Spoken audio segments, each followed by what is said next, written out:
This conference will now be recorded. So, what are derivatives? See, options are part of derivatives. So, derivative is basically a contract which derives its value from price of an underlying asset. So, which means this is a type of a contract uh, which value depends on the price of underlying asset. So, if the underlying asset price changes, the price of the contract will also change. So the assets can be stock, commodity, currency, bond, or any index. So you have understood this thing in very detail in the past. Now, option is also a type of a derivative contract where buyers of the contract has the right to buy or sell, but not the obligation to sell. So which means whatever, give me a second, again I am having noises in the classroom. This conference will now be recorded. So let's understand in detail about the options. There are two types of option, call option and put options. Now these are, again, I'm telling you, contract. So this is a type of a contract which we refer as call option contract. Okay, remember, contracts are always between two parties, or maybe normally between two parties. Parties can be one person, parties can be multiple person, but there will be two parties. One would be a buyer, another would be a seller. So normally when we get into a call option, this gives buyer the right to buy a stock, anything which could be any underlying asset like a stock, commodity, currency, any option contract you are writing. So buyer has the right to buy underlying asset or stock at strike price, but no obligation. And for that he pays premium. So here buyer is telling that if I am buying this contract, which means I must have the right to buy, but no obligation to buy.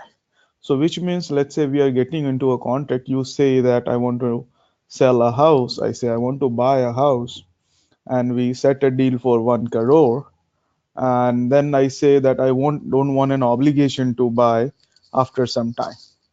So why do we do a contract? Because we don't want to buy today.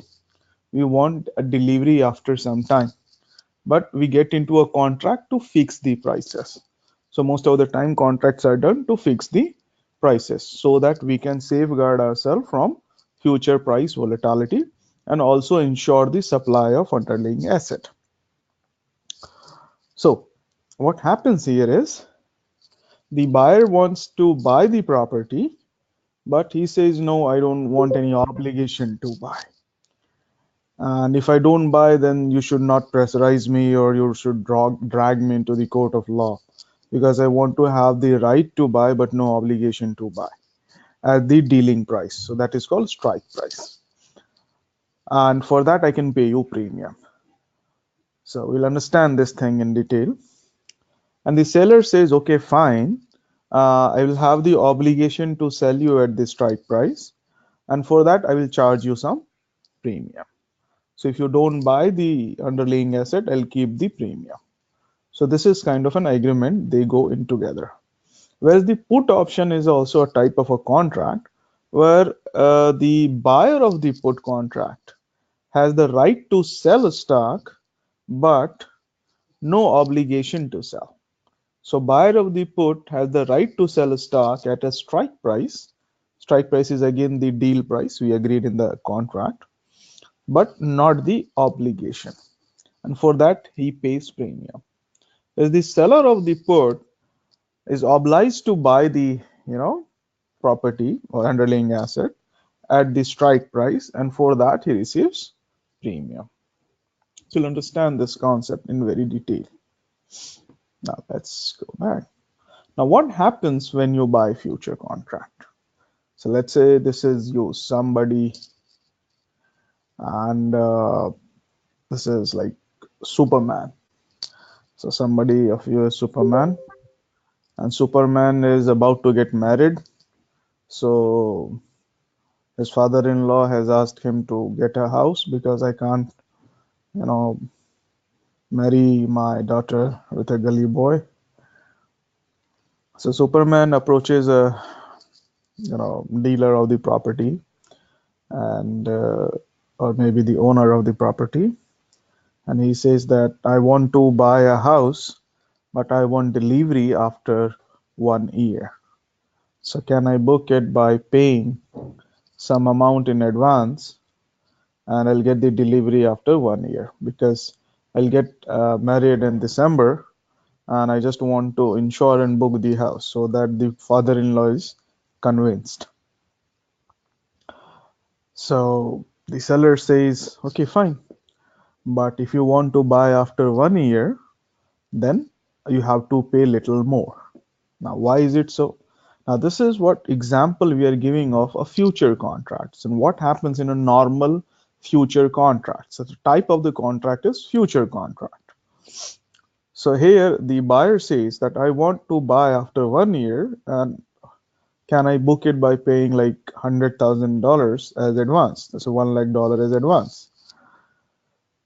So the buyer says, if you want me to deliver you have this after 1 year, then I'll have some opportunity cost associated with it. So that means if I sell this property today and I deposit the money in bank, I'll get 1.1, you know, sorry, I get some interest on that deposit. So because of you, I'm not selling this property today, and I have to hold the property. So the interest cost is my opportunity loss. So I assume I'm gonna receive 10% interest from the bank. So if you want me to wait for an year, you should pay me 1.1 million, right? So normally in future contracts are priced higher than the spot normally, and that is called a contango situation, a contango contract. Now, so they did a contract. So Superman agreed for 1.1 million. Now, and out of that, he paid 0.1 million in advance, right? So there was a deal on 1st January, let's suppose. After a year, the price of property went to around like 1.2 million. So price increased from 1 million to 1.2 million. Now, the seller says that give me 1 million and take your house. So why he's asking for 1 million? Because he has already received 0.1 million. So remaining amount he's asking. Now I'm repeating that you have to note this point, that in the beginning the Superman paid some advance, and that was initial margin. So out of total 1.1, he paid 0.1 as initial margin, and later he promised that he will pay remaining amount.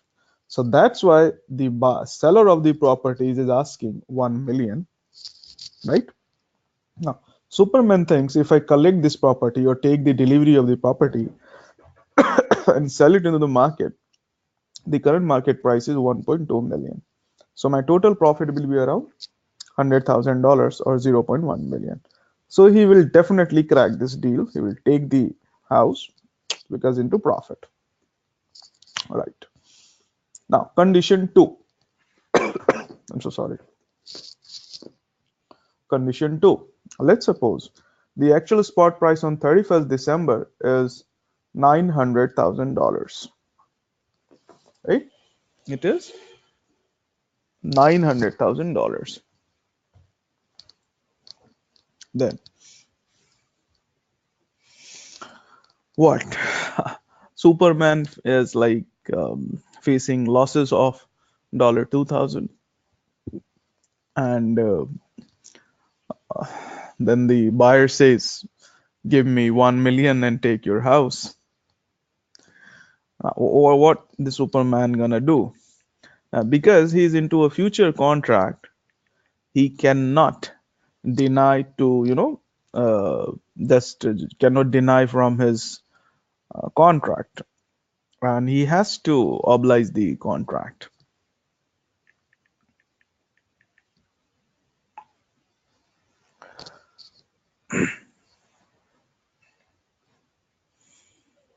So what?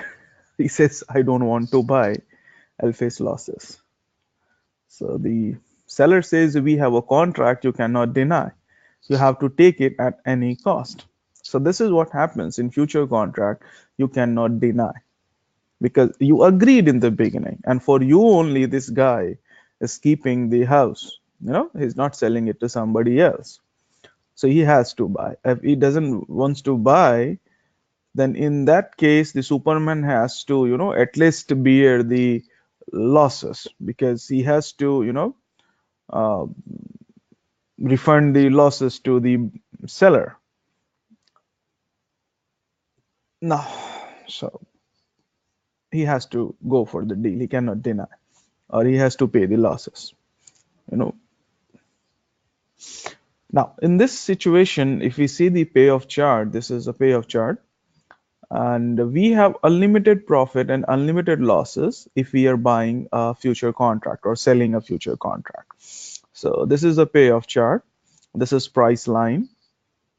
This is straight price line. And in the right direction, we have prices increasing. So like this is 1.2 crore, we have 1.3 crore, 1.4, 1.5, kind of that. And on the left hand side, the prices are reducing 0.1, 0. Say 1.1, 0.9, 0.8, 0.7, kind of. And if the price increases, obviously the buyer of the future contract will have profit, because it goes to, like, say the deal was at 1.1, so this is your break even. And if the price goes to 1.2 in the market, you're going to obviously make some profit here. So this is what is your profit. And let's suppose if the price goes to, and profit is represented by the this vertical line, and this is like a profit of 0.1 crore. It is, I think, no, it's not crore, but it is like million we have discussed in the previous slides. And likewise, if the price goes to 0.9 crore, so we have like a loss of 0.2 crore. So this is a diagonal line which represents your slope of the profit and loss based on your contract. So this future contracts payoff chart gives you an indication that if you are getting into a future contract, you may have unlimited profit and unlimited loss, say till up to price goes zero. You can't go negative, but till zero, you have unlimited losses and unlimited profit. Now, what happens when you buy a call contract, a call option? Now, this is Superman. He wants to buy a house because he's getting married, but he's not sure. So he wants to buy a house. He wants delivery after 1 year, and he's ready to pay around $100,000 advance, and the seller is ready to sell at $1 million. No, but as he says that I want delivery after 1 year, so the seller says in that case I'll charge you 1.1 million because of the opportunity cost. So here the strike is 1.1 million. You want to get into a deal for 1.1 million. But then Superman puts one more condition. He says that I don't want to get into a future contract. I want to get into an option contract where I don't want any obligation to buy, because I'm buying it for my marriage purpose. And quite possible if my father-in-law denies, for God's sake, if he doesn't deny, that's good. But let's say he denies, then I will not get married, so I will not need the house. So I don't want any obligation. So the seller said, then what would be my benefit? So why should I wait for you for an entire year? So he said, then let's do one thing.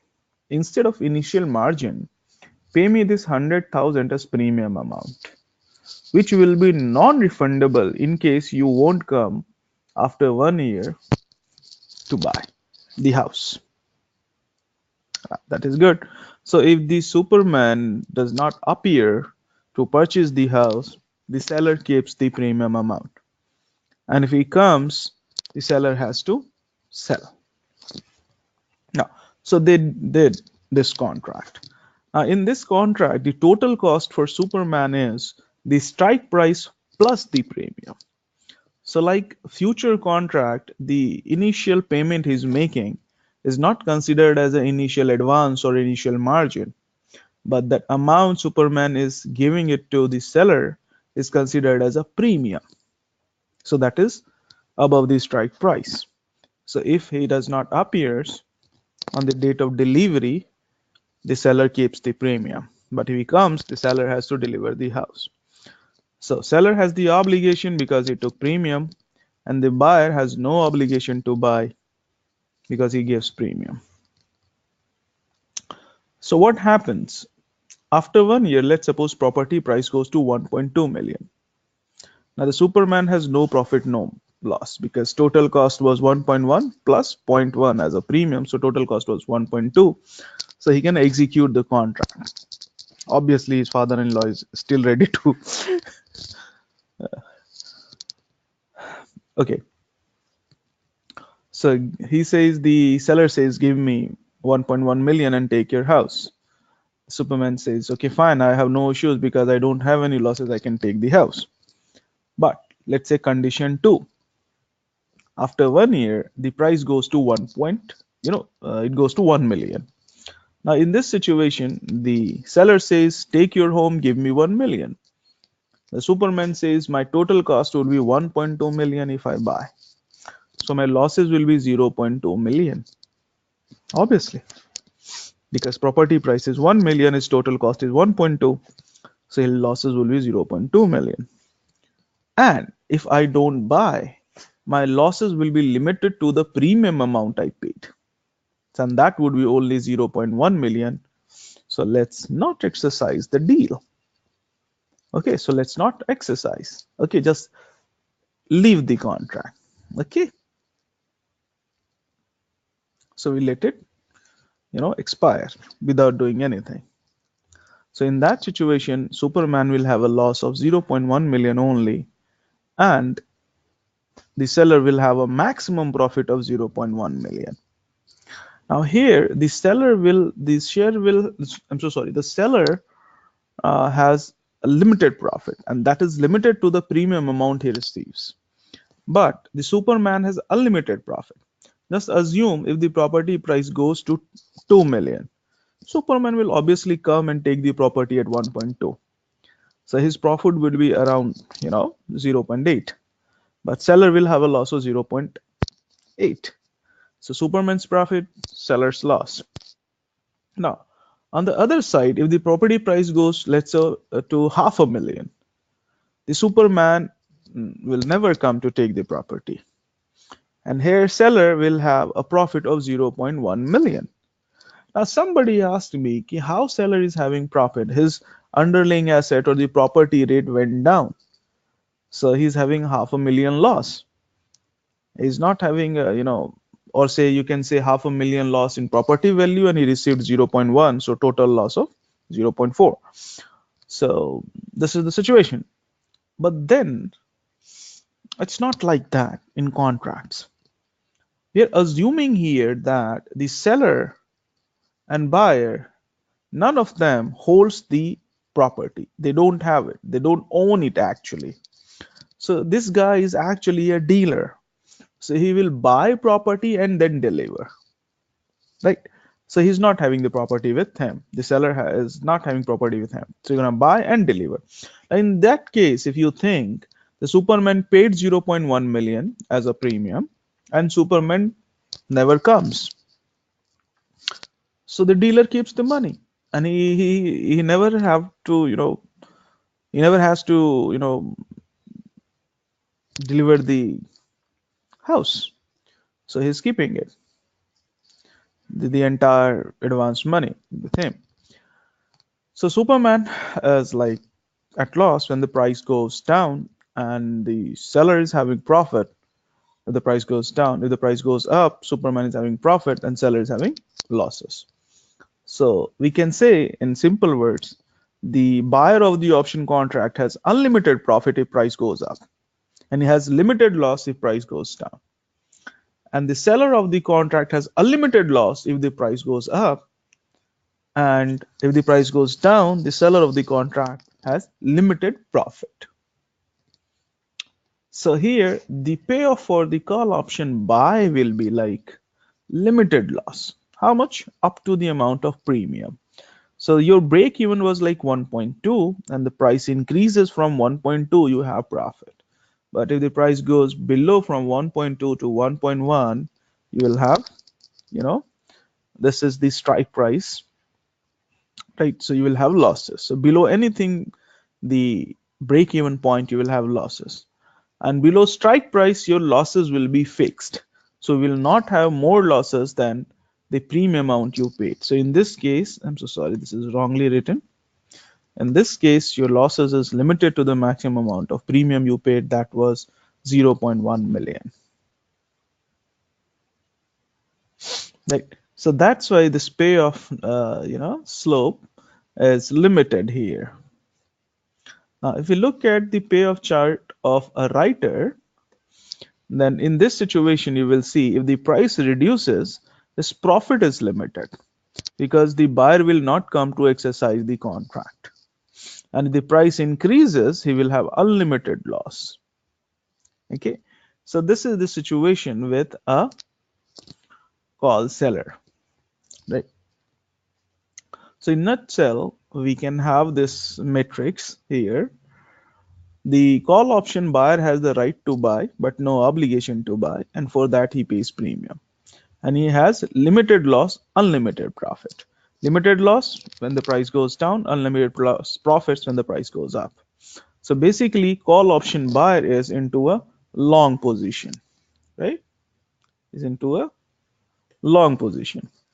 And the seller of the writer is bullish, basically. And seller of the contract, so we call seller a writer also. So call writers are also sellers, basically. So this guy is having a obligation to sell the contract, and for that he receives premium, and he has unlimited losses if price goes up, and he has limited profit, maximum to the amount of premium received when the price goes down. So this happens with a call buyer. Now, let me ask you a couple of simple questions, and then we'll move on to some, more concepts into options.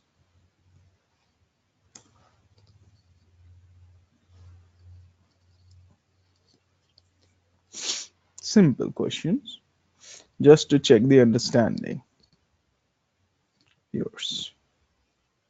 So let's suppose we have a TCS share.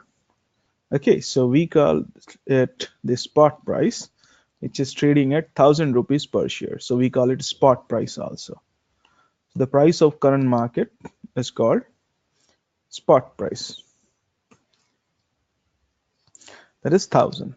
And you decide to buy a call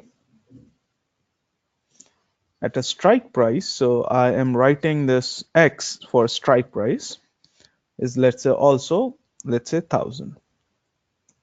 So your market price is 1000 and your strike price is 1000. And this is, let's suppose, 1st of January. And because you are a buyer of the contract, okay, so you actually, let's say, paying around, let's suppose, 20 for this contract, right? Now at the same time, when you are buying, somebody is selling also. So you can say it's writing, or I can let it sell. So when you buy, somebody has to sell, then only this contract will be created. So this guy will be receiving a premium of 20, right? So this happens on the date of initiating the contract. Now, let's suppose the contract must be completed on 31st January. And on 31st January, we notice that TCS spot price has increased to 1050. So what you did initially, you purchased a call option where you decided that I will buy TCS company's shares for 1,000 rupees after 1 month. Today is also 1,000 price, but I will also take delivery of shares underlying asset from sellers at 1,000 rupees. So that's where we agreed on a strike price of 1,000. But I don't want obligation, so I paid a premium of 20 to the seller. Now, on the date of delivery, the price of shares increased from to 1,050. Now, in this situation, will the call buyer will come and pay the amount, remaining amount, and will take the delivery or not?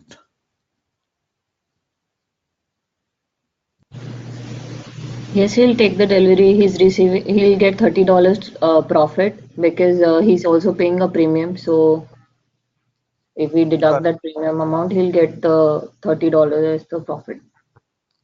correct, correct, correct, correct, correct. And seller, I'm so sorry. I just turned your microphone off.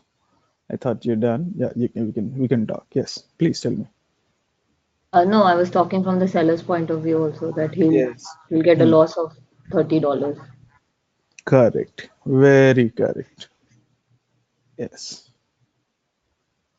So everybody heard Shruti. She said that obviously the call buyer will come and will exercise his option contract. Now, why he will come? Because he will get the property delivered. I'm so sorry, this shares delivered at the agreed price, that is 1,000. And if he sells those shares in the market, he will make a profit of 50. So obviously he will come and exercise the contract. Now in this situation, he purchased at 1,000, okay, and obviously when he sell this contract at the market price of 1,050, now see he gonna receive a profit of around 50, or payoff you can say of 50. So this is what is payoff, and his profit will be obviously he paid some amount into premium, so 50 minus 20. I'm so sorry, I put a minus, double minus sign, it happened, so I just put a plus. So profit minus the premium is it is losses. So sorry, I'm so sorry. That is his profit. Okay. Now, so the payoff minus premium net is your his profit. Same if we see from the angle of the call seller, he has to buy the stock at 1,050 from the market, and he gonna receive how much? 20 in premium. And here, because he sold at 1,000, okay, and he has to buy at 1,050 to deliver the shares, he'll have a loss of 50. But because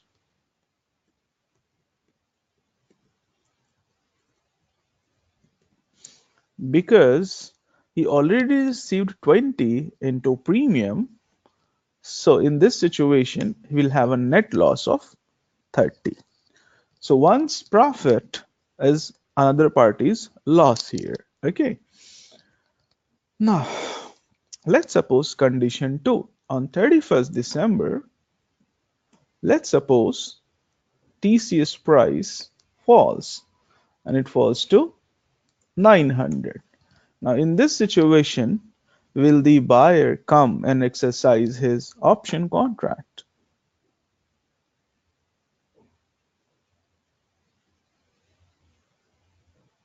no, because he'll face a loss, but it is a profit for the seller.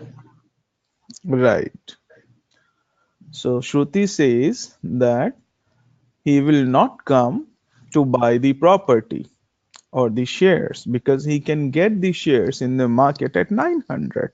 So why he should exercise the option and take it for 1,000? So obviously he will leave the contract. So he will not exercise his contract.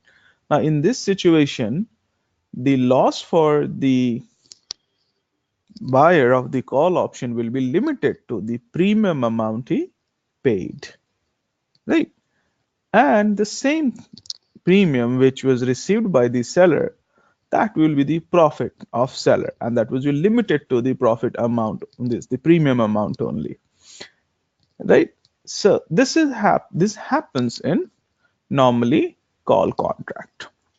Now you can calculate the same premium value or the payoff by using a simple formula. Now the formula is max of, hold on, max of strike, I'm so sorry, spot minus strike or zero. Okay, now this will be the formula for call payoff. So this is call payoff. So max of spot minus strike. So that will be the payoff for the call option, right? And the profit is like payoff minus the premium. So that is what we did here. Okay, so we put a condition here, max of spot minus a strike or zero. Okay, so whichever is greater, we will take this value in the payoff and then subtract it with the premium and we get the profit. In this example, let's see if I put this formula, max of spot. So today is a spot, the date, expiry date, spot price, not the initial spot price. So expiry date spot price is 1050 minus the strike price. The strike price was 1000, comma 0, so or 0. So if I put this function here, it will retrieve me how much? 50. It gives me 50. Now the payoff minus the premium, that is 20. So here premium already have put a sign of 20 minus here, so I can keep it like 20 only. So my total profit would be 30 here in this case. Now let's put the formula for the another condition when the price goes down 900. So again I use it, max of spot, but now in this situation spot is 900 minus the strike price or 0. So what value I'll get? 0. And this minus the premium, that would be your loss, that is 20. So if you are confused in logics, sometimes applying, let's say if you have multiple contracts to calculate, because in option strategies sometimes we have 3-4 options to calculate at a go, so you can apply the formula to get the value. Otherwise, very simple. Now, so hopefully you understood how this logical function works. Now let's move on. Hold on for a second. To another concept, that how this option contract is being traded on the stock exchange and how do they standardizes the price negotiation. This is important because let's say when we are getting into an option contract, the buyers and seller negotiate on the price. So they could have different strike prices, they could have different deals. Okay, for different deals the seller can ask different premium. So this happens. So if you have, if you want to buy more cheaper asset, they will increase the premium. And if you're ready to buy at a costly price, they will reduce the premium. So this happens there when you are getting into a contract, option contract. So how do they manage it online? Now let's suppose a spot price of any stock is 5,000 and you are interested into buying a contract for 5,000, right? So that means you are interested in buying at the market price. Now that is called at the money contract, or in short form we call it ATM contract. Now, but if you want to buy cheaper than the market, let's say 4,900 or 4,800, now when the contract is less than the market price, that is called in the money contract. And when the contract is priced higher than the market price, or the spot price, that is called out of the money contract. So you have to remember this thing. See, if your strike price is greater than a spot price, we call it what? Out of the money. Or I can simply write it OTM. And when a strike price is less than the spot price, then this is called ITM. And when the strike price is equal to spot, we call it ATM, or the at the money contract. Now, so why somebody will sell contract at a lesser price than the current spot price? It's very simple. Two reasons. One is like expectancy theory model, where the negotiator says that in future the price will go down, so I'm interested in buying at a lower price. So, but expectancy theory model does not work in the market, truly speaking. Here, the seller is ready to sell at a lower price for the sake of higher premium.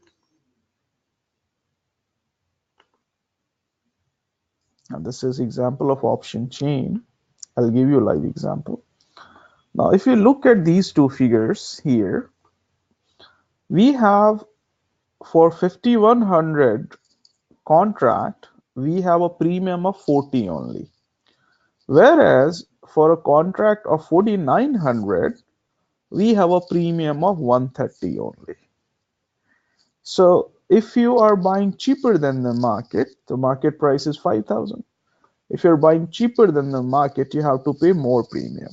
If you're ready to buy at a costlier price, you have to pay lesser premium.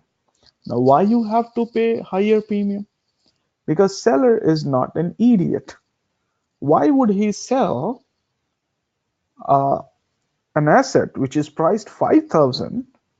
Why would he sell to you for 4,900? So what smartness he is doing is like he increases the premium. He says if you want to buy cheaper 100 rupees, let's increase the premium by 100 rupees. So in this premium, we have basically two values. What? So normally in premiums, we have two values. One is the intrinsic value,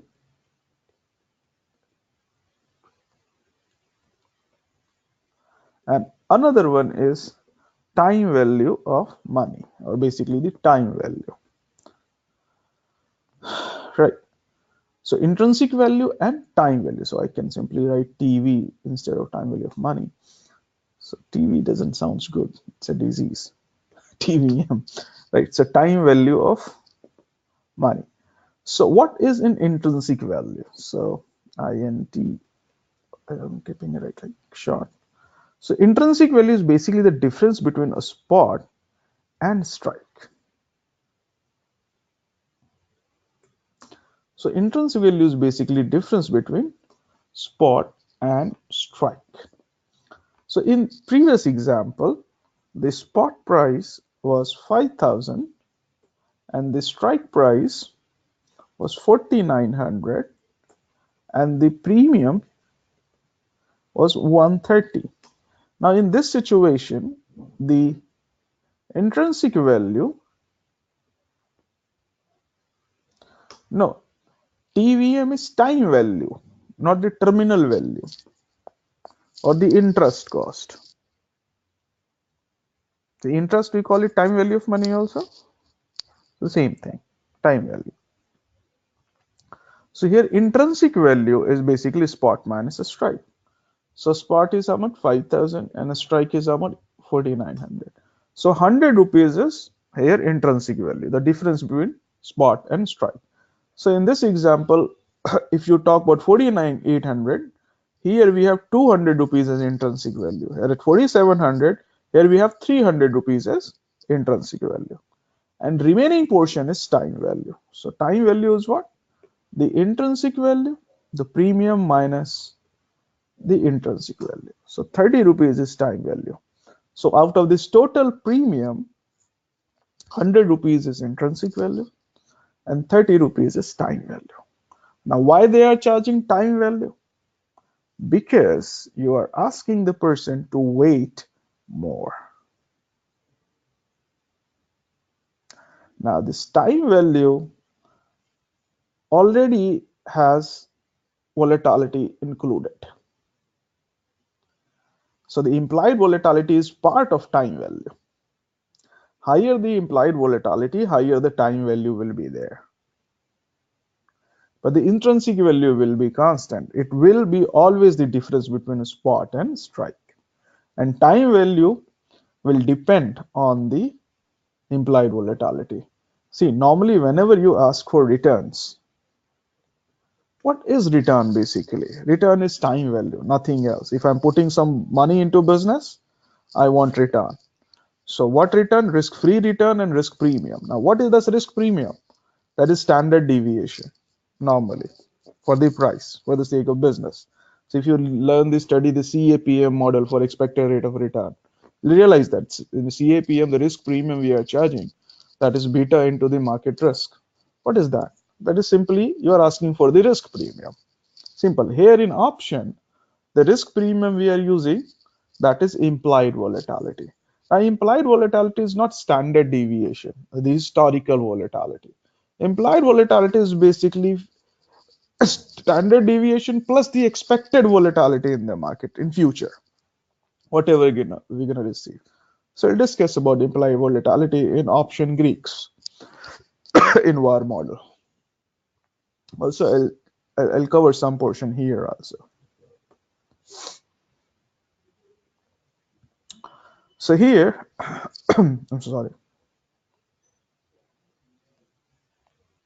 So here, this premium has intrinsic value and time value. Now remember, this time value is on 1st of January. On 31st of January, time value will be gone from the contract. So this time value is basically you are paying the writer to wait for him, okay, for the entire month.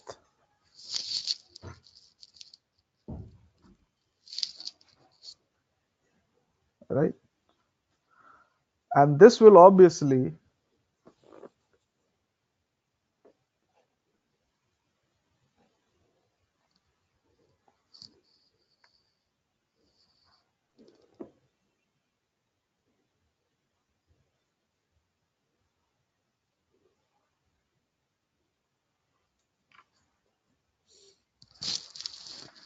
give me a sec. Yeah. So this time value will be gone as the contract reaches expiry. Now here the time value is not linear, which means it will reduce 1 rupees every day. Okay. Now time value is here a function of theta of the contract. So we will understand the Black-Scholes and we will understand what are the factors affecting the option prices. And when you understand the model, which is based on the option pricing, you'll understand that the time value is not linear here. It's dynamic. So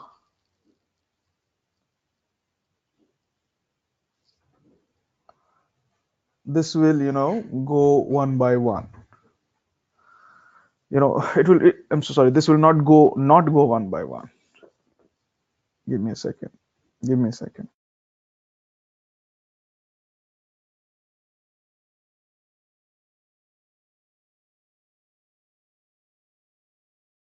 This conference will now be recorded. Yeah, I'm back. What do I mean to say this here for time value is, let's say this is 1st January and the contract will expire on 31st. So if the spot is 5,000, strike is 4,900, premium is 130. We are taking just for an example. In each intrinsic value is 100 because it's 100 rupees less than the spot, and time value is 30. So total premium is 130. Now let's suppose this is 15th of January, and this contract is being traded online. So which is started on 1st January. Let's suppose the market is 5,000, still 5,000 after moving up and down in between, but it again is back to 5,000. On 15 January, you decided to buy a strike price for 4,900. Then the premium here will be, obviously intrinsic value will be 100, because the difference between a spot and strike is intrinsic value. But the time value will reduce. Let's suppose for 15 days, I keep it 15 days, linear only right now for the sake of understanding. And total premium will be 115. And on 31st January, the same contract, let's suppose if the spot price remains 5,000, the strike price is 4,900, the premium will be 100 here, and the intrinsic value will be 100 here, the time value will be 0. So on the date of expiry, the premium has only intrinsic value, no time value. So time value is simply the reward for waiting entire month to seller, which will reduce to 0 on the date of expiry. So you can say the option price reduces with time decay. So options are sometimes compared with tomatoes. With time, tomatoes rot and they lose their value. Same is with the option contract. They lose value with time. So if nothing changes in the market, spot price remains same. The CM 4900 contract, which was earlier sold at 130, loses its value and comes to 100. Did you get my point?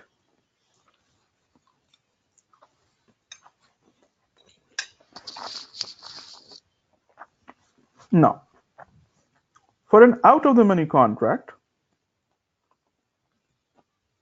here we don't have intrinsic value in an out of the money contract. So here if we say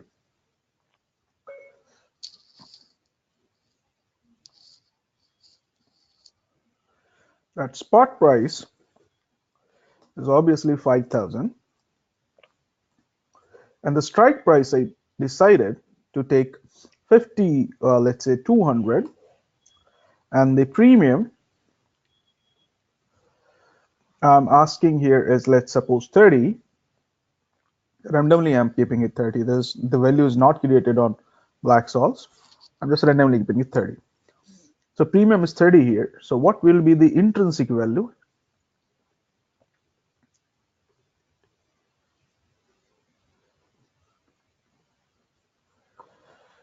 Intrinsic value will be how much? 0. And the time value will be, that would be entire premium, that is 30. So total here is 30. So in out of the money contract, so this is an OTM contract and this was an ITM contract. So in OTM contracts, we don't have intrinsic value. Intrinsic value is 0. So no, sir, we will apply the formula. So let's say if you apply the formula, then what will happen is spot minus strike. The intrinsic value goes to minus 200. Now this can't be possible. Why? Because a share price or any asset price never goes negative. A company's share price will sell at as low as 0 for free, but it won't sell for minus 200. Any property will not sell for minus 200. Okay, so it will sell as low as 0. So the intrinsic value can never be negative.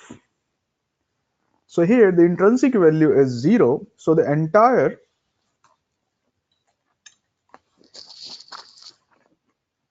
premium is time value. So if I copy the same thing here, let's say for 15 January and for 31st January. So what will happen here? The premium will reduce to 15, let's say after 15 days, and the premium will reduce to 0. So all the premium of this contract, will be gone. So all out of the money contract becomes zero on the date of expiry, right? Now, let's take one more example here. Let's suppose on 31st January, the spot price goes to 4,800, right? So where it goes? 4,800. This is 31st of January. And the strike price we purchased was 4,900. Now remember one thing. When you buy contract, you pay premium. And when you sell contract, you receive premium, right? So you purchase premium, you paid a premium when you purchased here for 130, and after that the market price went to 4,800 on 31st. So you expected that price will go up, but instead price went down, and you purchased a contract for 4,900. Now, so what do you think on 31st January? What would be the premium of this contract? Let's say somebody wants to buy this contract. The intrinsic value will be 0 and the time value will be 0, right? So when you're going to sell this contract on 31st January, you purchased on 1st January, you're going to receive 0 premium. So here you pay premium when you buy for 130, and when you sell, okay, you receive 0 premium. So here you buy and here you sell. So the difference here is 130, that is your entire loss. So maximum loss is premium amount. So this all entire premium is gone. So when you are trading online, you buy a contract for 4,900. If the market goes up, you make money. If the market goes down, you lose money. So here the market went down to 4,800. And when you decided to close your contract, how do you close your contract? आपने buy किया था, अब sell करते हैं and you close your contract. So you buy this contract here at 4,900. You sell this contract at 4,900. The difference of premium is your profit. So premium was 130 here, premium is 0 here. So entire 130 gone because you paid this premium in the beginning. Now let's take another example. On 31st January, let's suppose the price goes to 5,200. Now in this situation, what will happen? The same 4,900 contract will have an intrinsic value of 300, but time value of 0. So you're gonna receive 300 as a premium because premium have time value and intrinsic value, both. So both together is 300. So you're gonna receive 300. So the difference here is how much? 300 is what you receive and 130 what you paid. So 170 is your profit. So the difference of the premium is your profit here. So when you are trading online, this is how the contract is being settled. Otherwise, if you want to calculate the profit and loss using the formula, then use max of spot.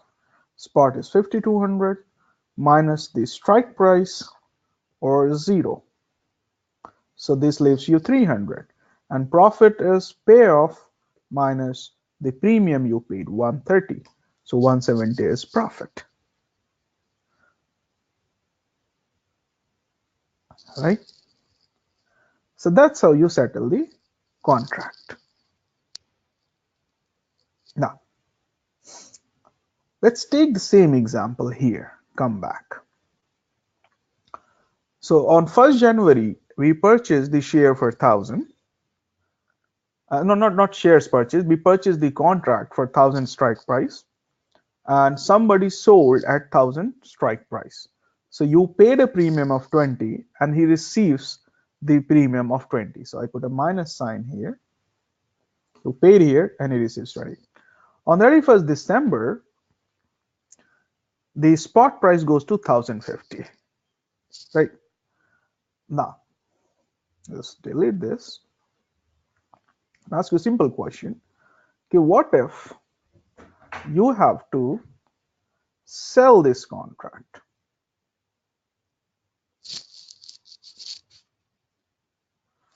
You have to sell this contract because you have to close this position. So whatever you have purchased, you will sell, then you will make profit. So sell a strike price 1000.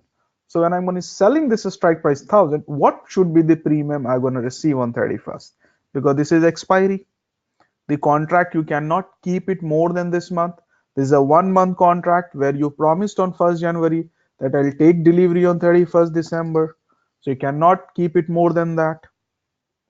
So in this date, what should be the premium of this contract? Just tell me.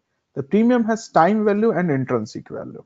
Now what would be the intrinsic value? The intrinsic value will be spot minus a strike. So spot minus strike, right? And what would be the time value? 0 on the date of expiry. So the premium will be 50. So you're gonna receive 50, right? And you paid how much? 20. So this is your 30 is your profit. On the same side, this seller of the call will close his position by buying. So when he'll buy call option, strike price 1000, he has to pay premium. So you're gonna pay premium. So what would be the premium here? Just think. Now the premium here will be spot minus a strike. So spot is 1050 minus strike. So the premium will be how much? 50. Now because he has to pay 50, obviously he has to pay 50. Oh, I'm so sorry. I'll put a minus sign here. Minus 2050.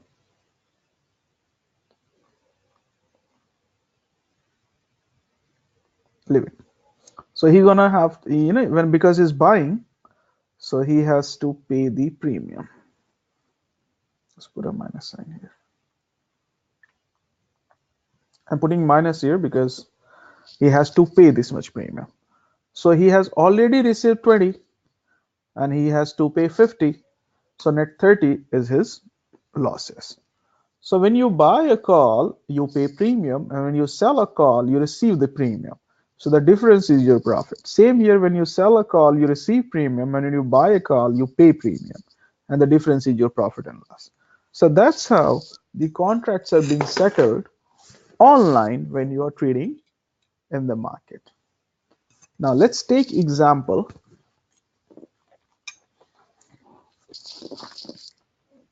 How do we trade online? First of all, I'll show you option chain. So for that, I'll open nscindia.com.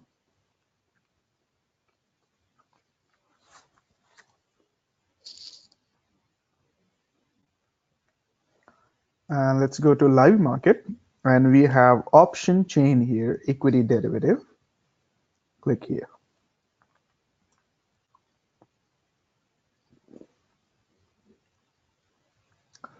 So this is Nifty contract. If you want to choose any shares, you can choose, because I'm just keeping Nifty index. Now currently Nifty index is trading at 10780, that is 10,780. Okay, this is the spot price, right? This is the spot price. In the center we have strike prices. On the left hand we have call option prices. On the right hand we have put option prices. Now this LTP, that is called last traded price. Now this is the price of option contract, or you can say this is the premium column. So this is premium column, or the price of the contract, because premium is the amount you pay, to get into the contract. So this is the amount you are paying to buy the contract, kind of that. So this is the price you're paying. So that's why we call it last traded price. So if you come down a little bit below, and this was 10,780, I'll go to near to that contract, 10,750.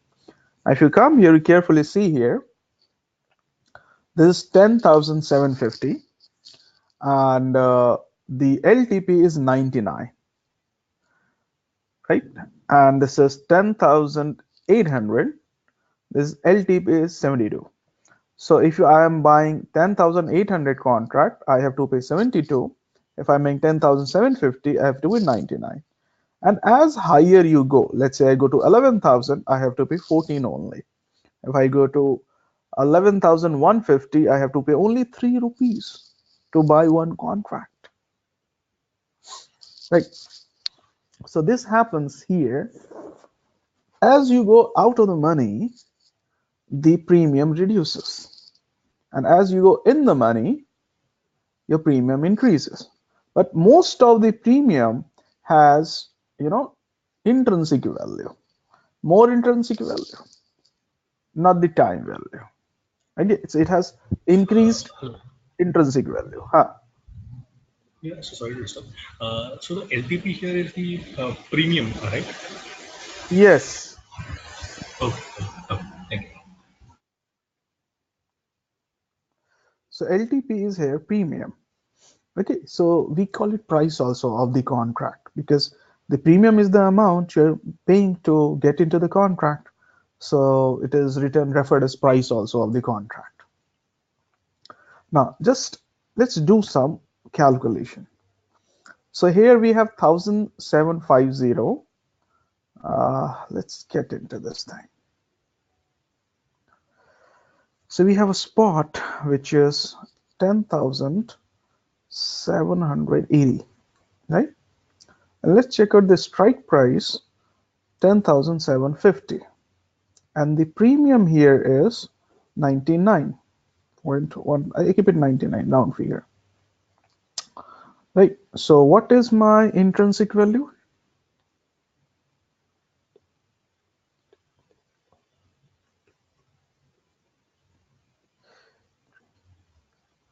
My intrinsic value is spot minus strike. So that is spot minus strike. Right. So I keep this value fixed for, and this gives me 30. And the time value is around the premium minus the intrinsic value. So this is time value. Now if you see here, this is an ITM contract. Now I'll take one more ITM contract, let's say 10,000, let's say 400. Okay, so 10,400 has a premium of 395. So this is 395. This has a premium of 395. So what is the intrinsic value and time value? So the intrinsic value is 380, because a spot minus a strike, that is 380. And remaining here, 15 is my time value. Now, so if you observe here that the more deep in the money you go, the intrinsic value increases and time value reduces.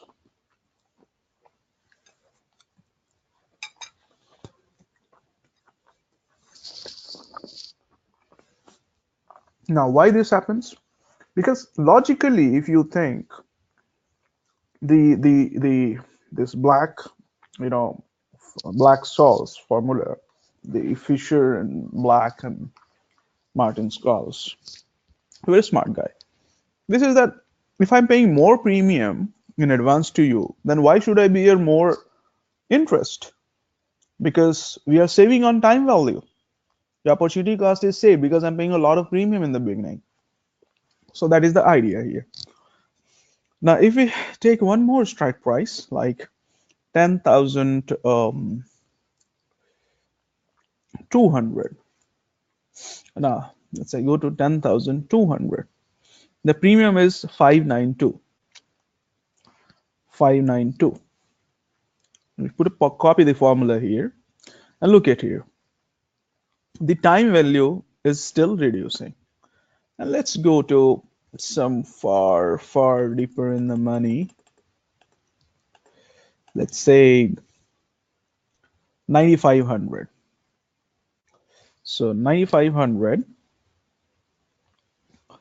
premium is like 1274. 1274. Copy the formula. Okay, the time value is going minus, negative. Now this is mispricing.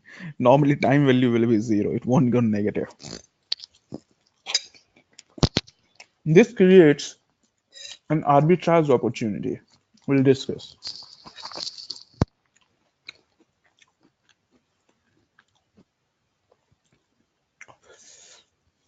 Anyways, so the idea is the more, deeper in the money go, intrinsic value parts increases because this is the difference between spot and strike price, and time value reduces in the total premium. If we talk about OTM, it's very simple. I don't have to calculate. The more out of the money you go, the lesser premium you have to pay. This is the property you have to remember.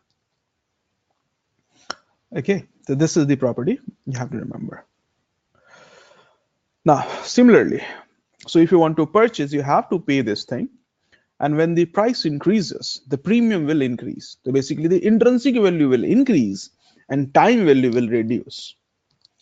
So let's go back, come here, as we discussed. If the price increases, okay, the intrinsic value will increase, but the time value goes down. So let's suppose if it is 15 January and the same price we see on 15 January, then we will have some definitely time value here. Let's suppose 15. I'm keeping it, I'm taking an assumption that we have not lost entire time value. We have still 15 in hand. But in this situation, the total premium will be 315. Right, so we have not lost entire time value. So my profit is like 300 intrinsic value plus 15 time value. So total premium I'm going to receive 315. Now in this situation, I'll have a little more profit because 315 minus 130, I get 185. And in the previous thing, like I was getting 170.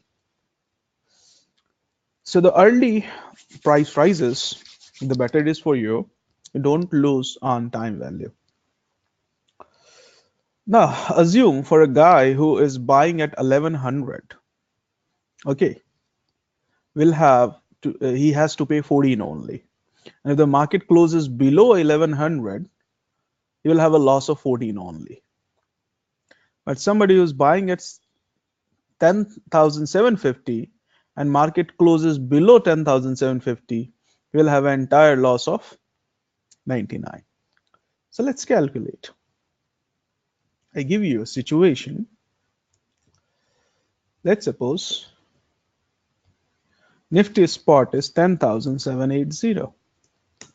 And I give you a situation where call price is like strike price. You are taking it, let's say 10,750. And another strike price I'm giving you, it's like 11,000. These two strike prices I'm giving you.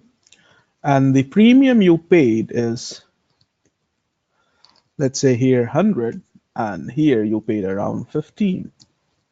So that is the you paid. Now give me an answer. What happens if on the date of expiry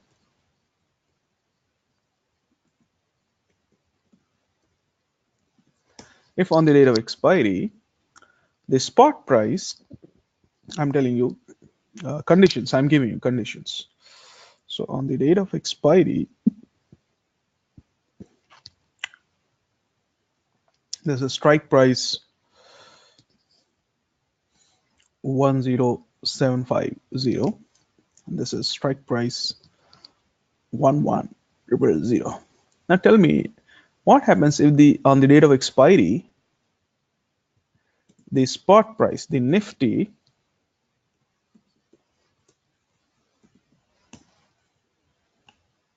goes to, I'm giving you different conditions. Condition 1, well, I can say condition A, B, C, D, right? So condition A is like price goes to 10700, or let's say 10600, 10700, okay, and 1800, sorry, 10800, not 1800, let's say I give it 900, and let's say 11,000,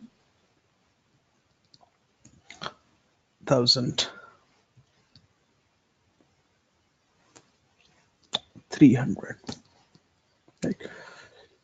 So I've given you so many options here. Now the question is, you have to calculate the profit and loss. Okay, what if the price goes to 10,600? What will be your profit on the contract of a strike price of 1075? You are buying this call. Also buying this call, same. 2 calls you are buying. So what will be the profit when the market goes to 10600? If it goes to 10,700, 10,900, 11,000, 11,300. Give me numbers for both.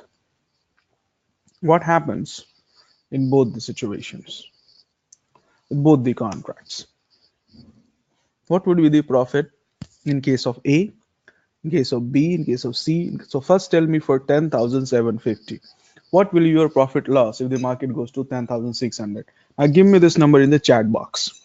Write in the chat box. Please give me this number in the chat box. So in first case, it is minus 100, right? Second case, minus 100, okay. Now why it will be minus 100?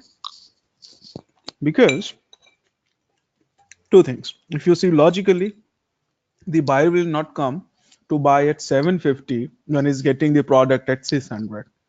So he will leave his entire premium. So that is maximum loss of 100. That's logic.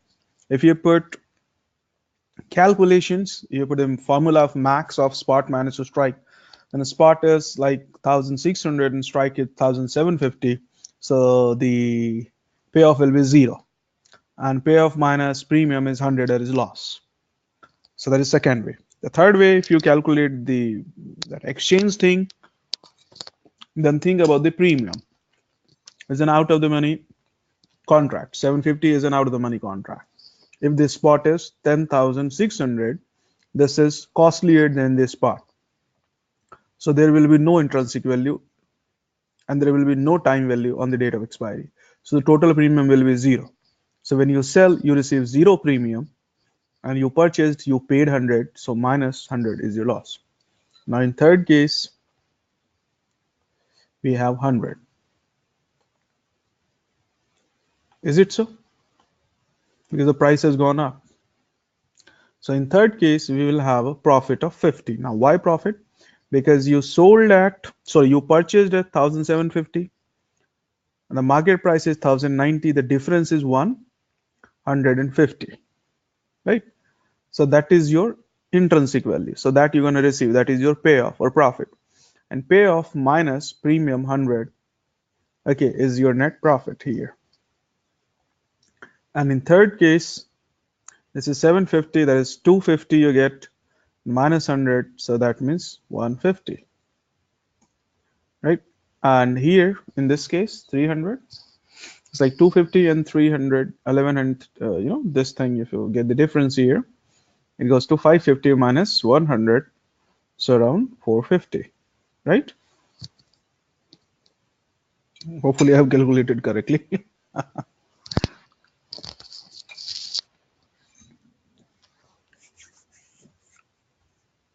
You got it?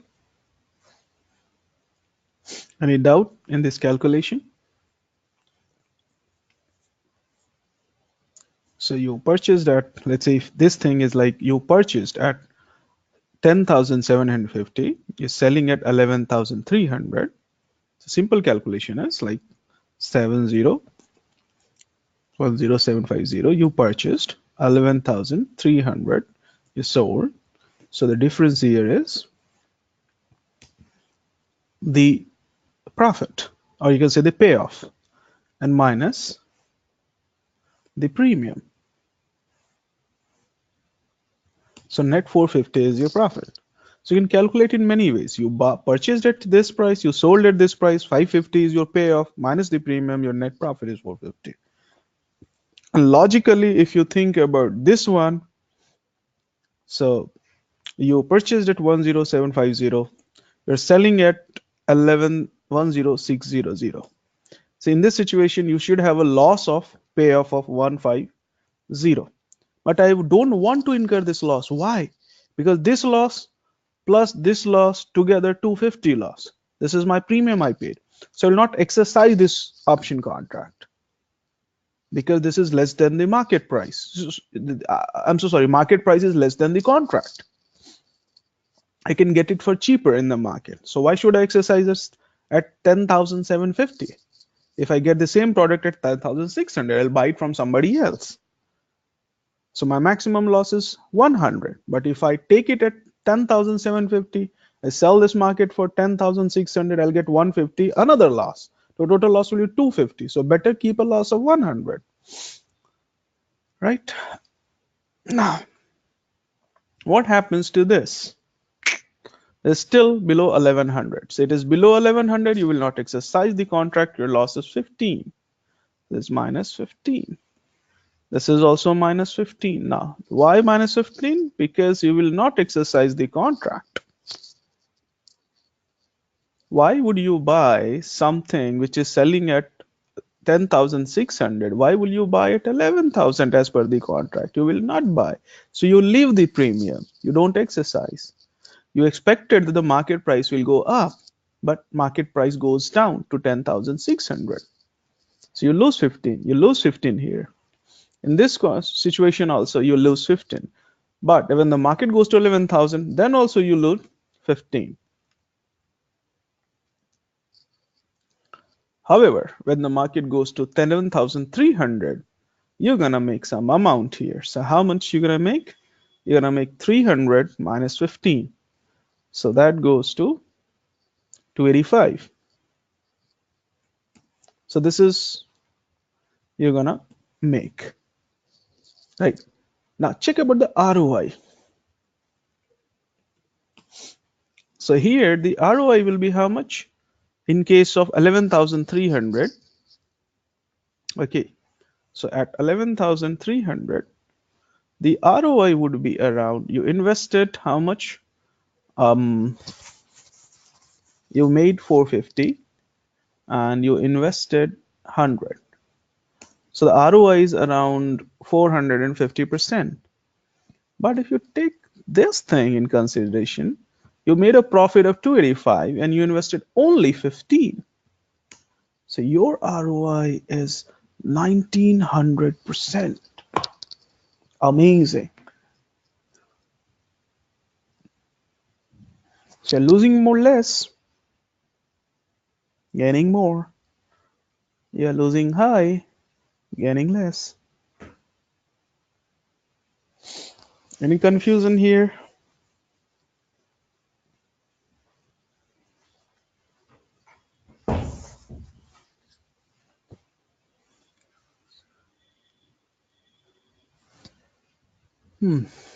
Are you guys with me? Not repeat the lecture. I'll give you a recording. Last recording is not processed. I'm getting it like rendering errors. So I need to work on it. I tried 2 or 3 times. It takes a lot of time to render. I'm rendering the previous class only. but I'll give you raw format without editing. That can be uploaded. Anyways, so you get it?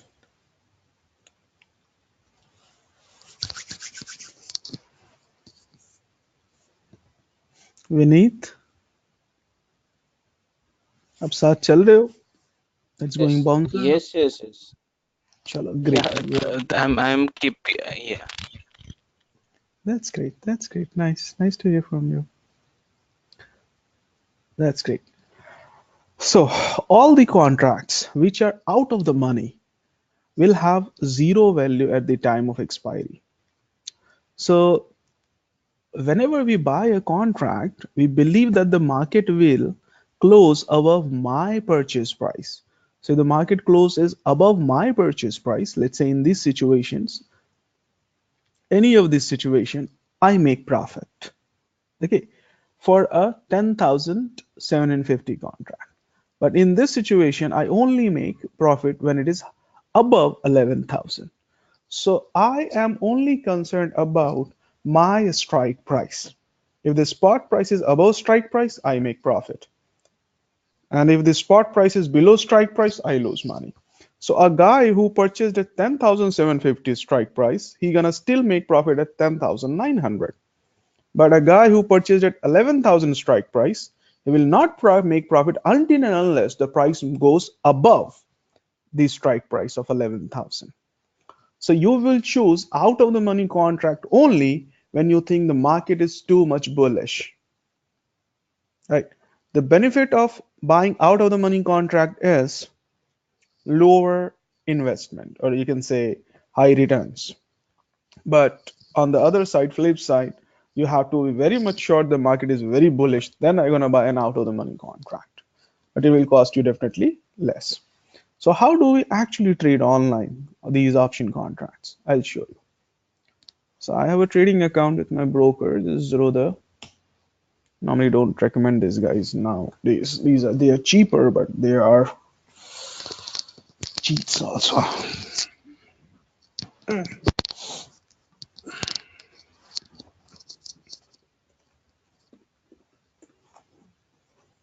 So I'm logging into my account.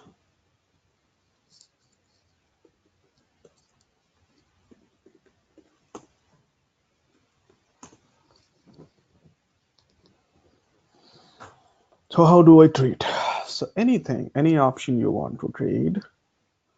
So I can open Khetan. The software is better than Zerodha. I'll open this one. But I just don't remember the password of this account. I'll use it less. I use Zerodha more. It's still because they're cheap. It's not like that. I use Zerodha because they are cheap. They are cheap in brokerage. They charge you more. They charge you less. The Zerodha charges you very less.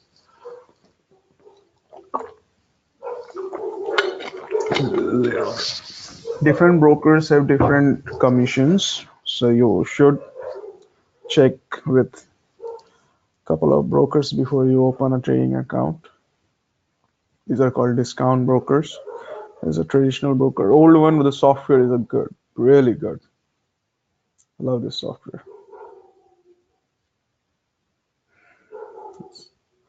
It takes a little time to open.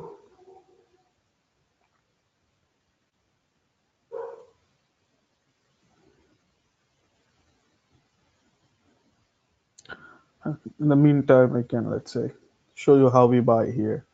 This clear here. So let's suppose I'm interested in trading an option contract of Infosys. So I hit Infi here.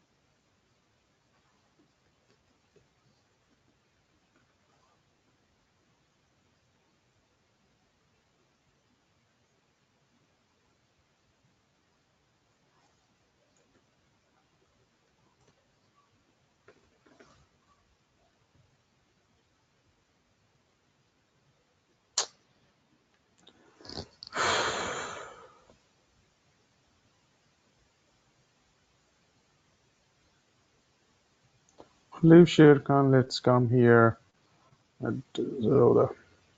So this is the spot price. I am searching for Infosys.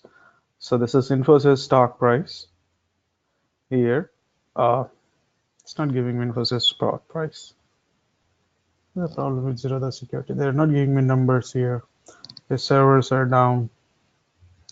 So let's stick to this. Sherkan, let me change the passwords.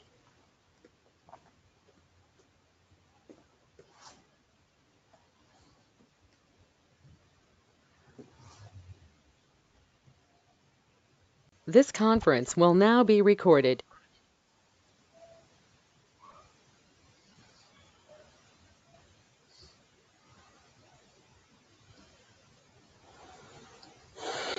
So give it a couple of seconds or maybe a minute. It will download the script. Now that is the drawback here. They download the entire script at once. As in Zerodha, they don't do it. They do it one by one.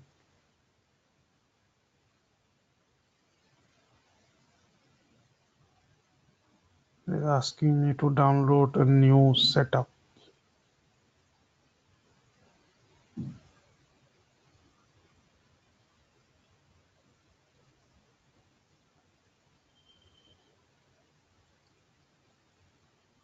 Check, they're asking me.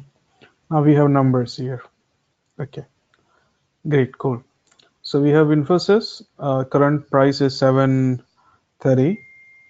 Now let's go to Infosys options or futures. INFI Infosys January future contract. So this is future contract price. So these are future contract, which is priced as 732. And there's Infosys spot. That means if you want to buy shares, that is 730. And January future contract is trading 2 rupees higher. But let's say I want to trade Infosys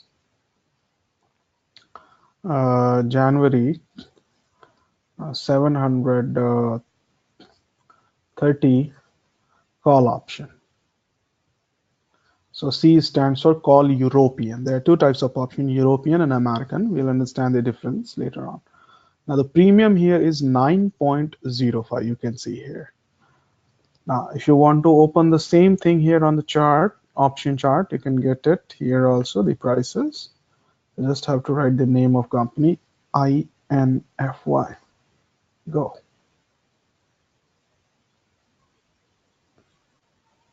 Look at here.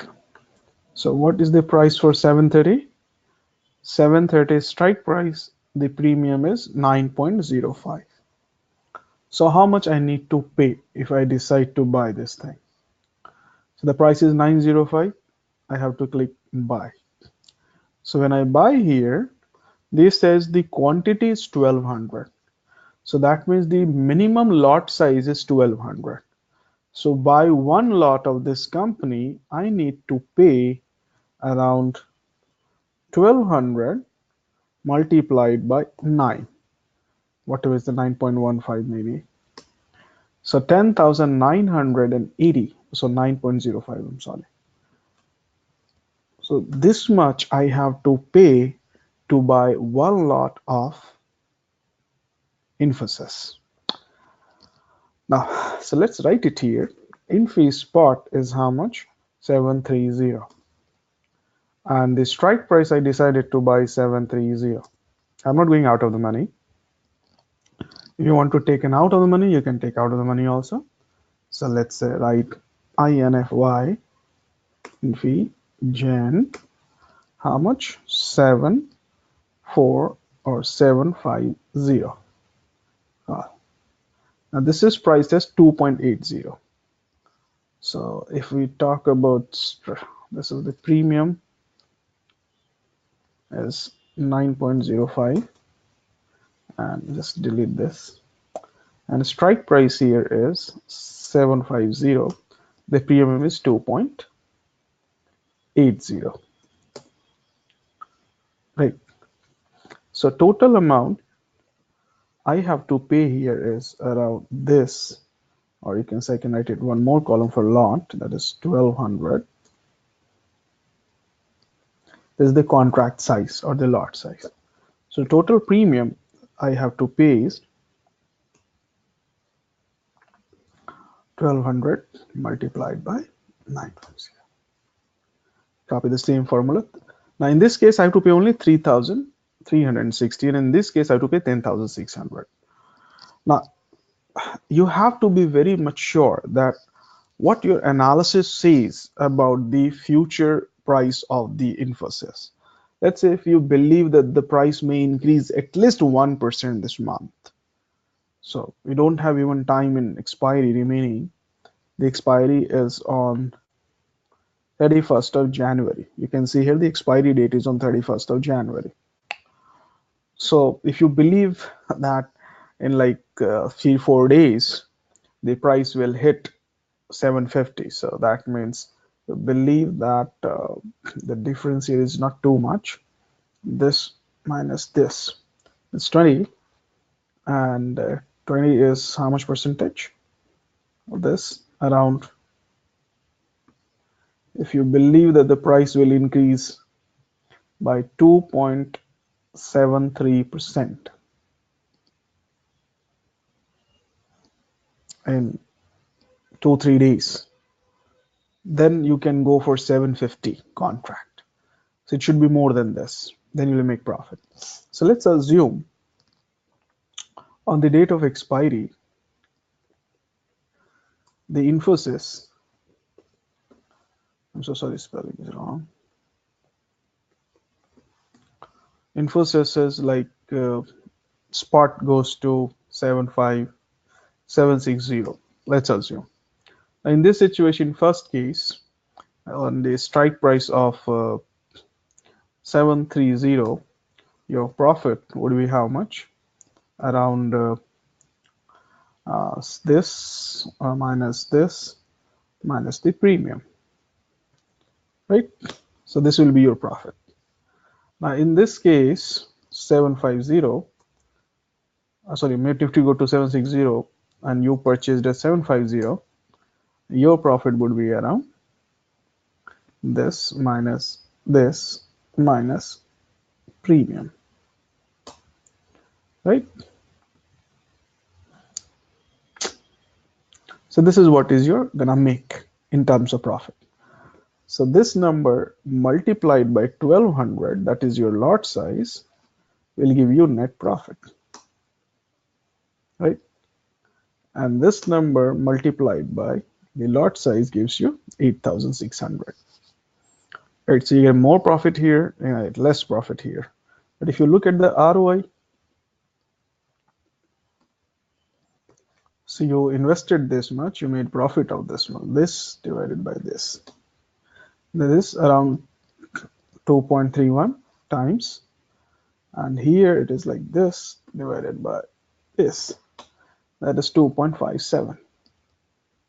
The second case gives you more return because your investment was less. Now, I'm not encouraging you to buy out of the money contract because it has more returns. I'm just telling you one thing, that if you are too much bullish, then it is good to buy and out of the money, but it's risky also because your market closes at 750, you still make profit here, okay, of 10, but this thing is entire gone, zero.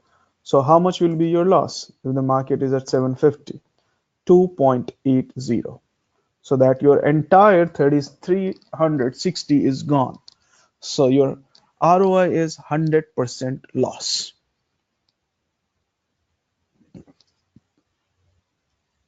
Correct? But in this case, you have 121. So you have to be very careful while deciding to buy which strike price, I should take. So that's how you normally place an order. So you have this contract, you go to buy, you have quantity, and then you have price. This is market price. That means you buy at want to just buy at 2.81.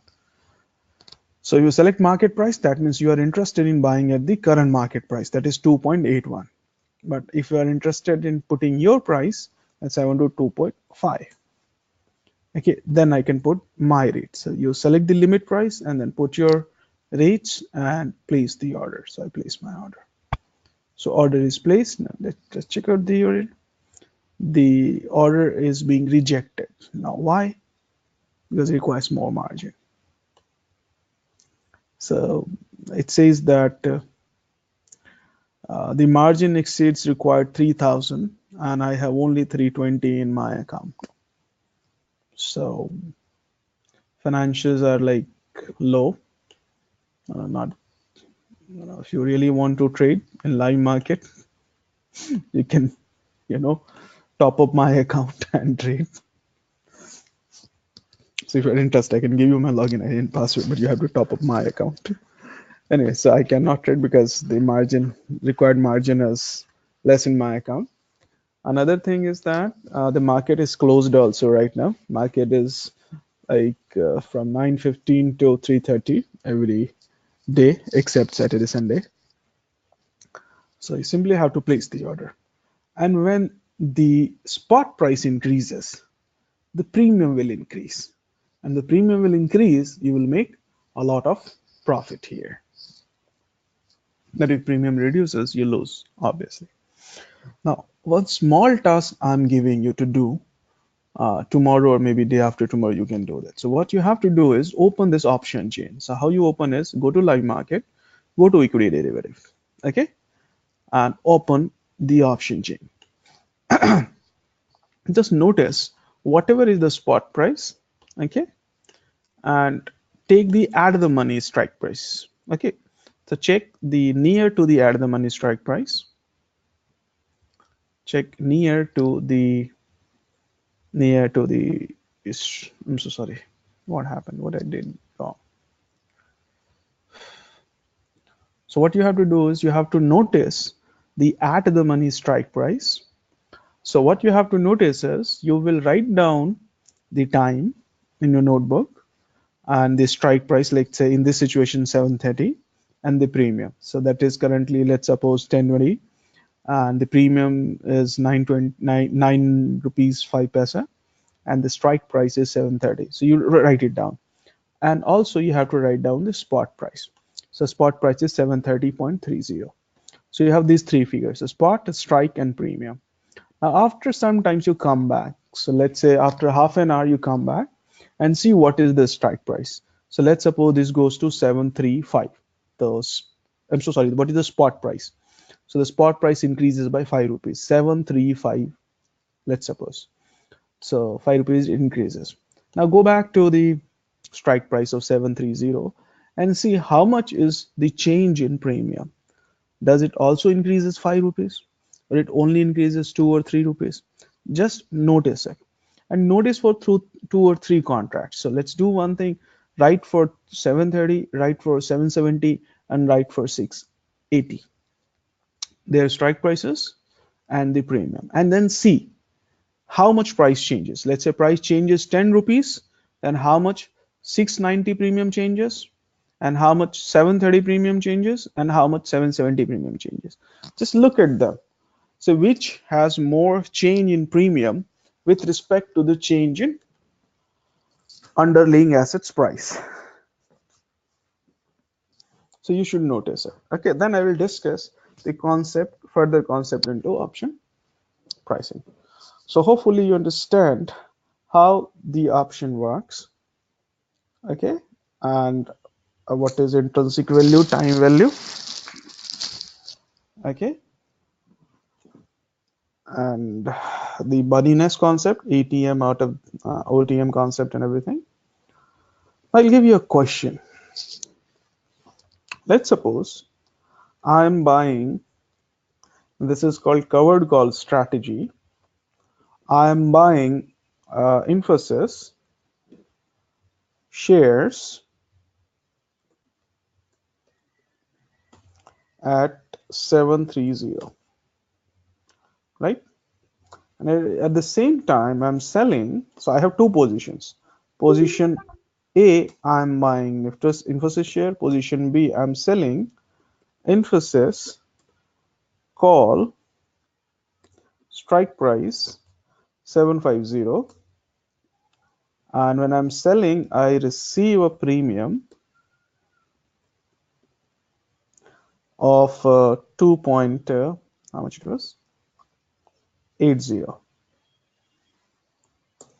So this is what I received. Premiums. I can put it premium here also. So I received premium of 280. Now the question here is, what happens if the spot price, that means Infosys, goes to 740 on expiry, and condition 2, so this is condition A, condition B, the spot price goes to 750 and the spot price goes to 760, 770, okay, and 730 and 730 and 710. So better I will shift it here and I'll write it A, B, C, D, E, F, G, H, I.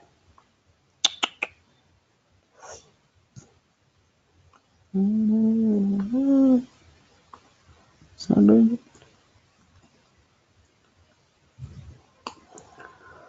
So these are conditions. What happens if on the date of expiry the spot goes to this thing? So what will be my net profit and loss from shares and from call? So tell me what will be my profit and loss.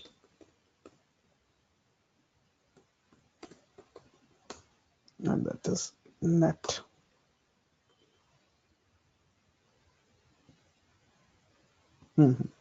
From shares, so I purchased at 730. The price went to 710, so I lost how much? 20. The call, I purchased at 750. Price went down, so I lost how much? No, I Only gained. premium, right? I gained. I didn't lose. So net is this plus this. So 17.20 is my net loss. So because I sold this thing at 750, market price is below 750, so buyer will not come. So I'll have this entire premium as profit. So my net loss is 17.2. Now give me all the numbers till G.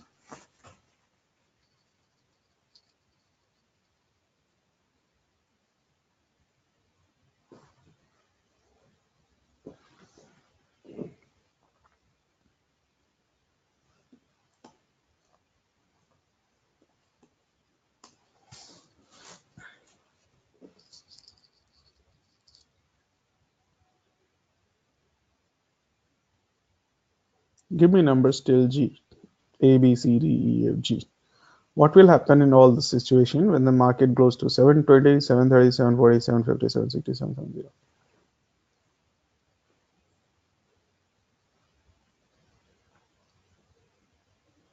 Now this strategy is called covered call. I'll tell you the benefit. Just give me numbers, you'll realize when you see the numbers.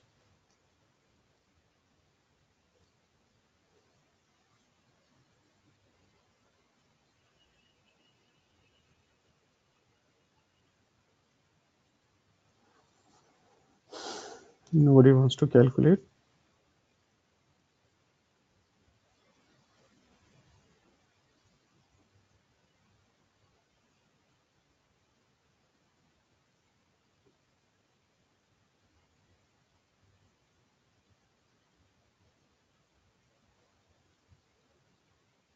Shruti says that share price will go from 10 to 14. No, nothing's like that. Okay, I'll calculate for you guys. Very simple. The spot price minus the share price, right? The selling price minus the buying price, right? So buying price is fixed here. This is minus 10. 40, correct? So 10 to 40.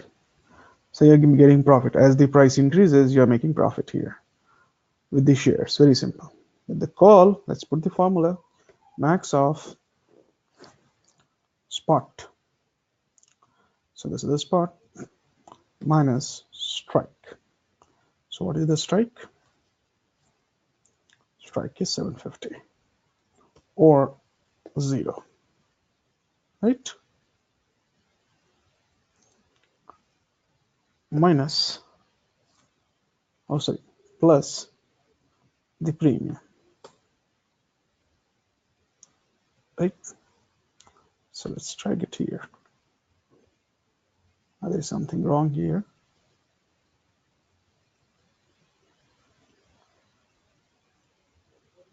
I didn't lock in. I have to lock the numbers here, F4 and F4.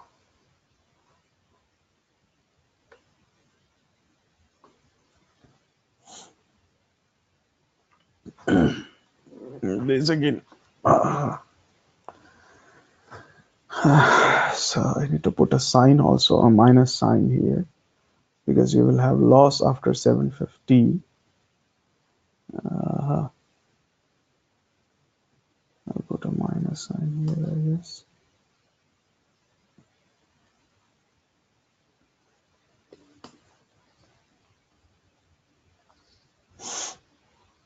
Yeah, so net is this. So what happened here is, when the price was at 710, the share gave you a loss of 20, but call gives you a profit of 2.8. Because call buyer will not come, so entire premium is yours. You're a seller, you're a writer. At 720 also, the shares gives you loss, but call gives you premium. At 730, you also receive premium, but there is no profit from shares. At 740, you get profit from shares, you have profit from call, because still call, buyer will not come. At 750, even if it comes, call buyer, you still have the profit of 2.8, because you promised to sell at 750 and is buying at 750 and is paying you extra 2.8 as a premium, so you're still into profit. But if the price goes to 760, then there is a loss for seller. Why? Because if you remember the definition, seller has unlimited loss if the price goes up. So from price 750, price goes to 760, the buyer will definitely come to execute the contract. So if buyer comes, then 10 rupees is your loss and 2.8 you received as a premium, so net loss is 7.2. And in this situation, your loss is around 17.2. So here, the share price, continuously gives you profit, but call after some time starts giving you losses. So profit from,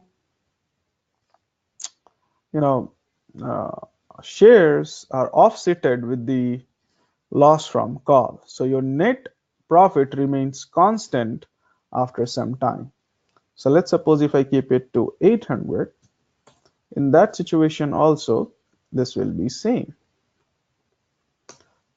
The net profit will be same. So this is called a covered call strategy. Now what it does, it gives you extra profit, okay, and covers your losses for certain amount. For example, let's suppose if the market is at 760, you know that the market will be above 730, but it will be below 750. So you apply this strategy only when you believe that the market will be above current price level. So this is a bullish strategy. So price will be definitely above 730, but it will be below 750. So what I do, that I know that it will not go beyond 750. So I sell a contract of 750 and I receive the premium. Now what benefit is, if the market is above 730, I get 2.8 as a premium. If it remains below 750, I still get a premium of 2.8. But if it is above 760, then I have loss. But I know that because it will not go 760, and my analysis says that, then I'm getting 2.8 as an extra return. So I'm getting from shares as well as I'm getting some extra return from the premium. Let's assume you are trading in the market. You are on Nifty. You're trading Nifty. You know that the Nifty will not go beyond 11,200. So I'll sell 11,200 and receive the premium.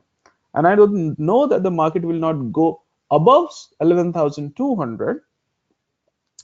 It will remain below 11,200. So the entire premium will be my profit because buyer will not come to execute.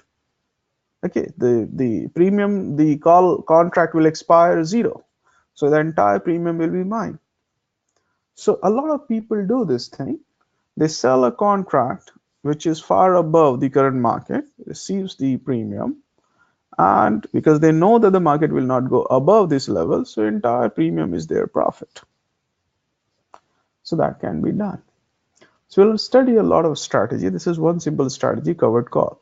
So after certain price, it will give you fixed return, and between a period from the spot to the strike, basically it will give you some extra return in terms of premium.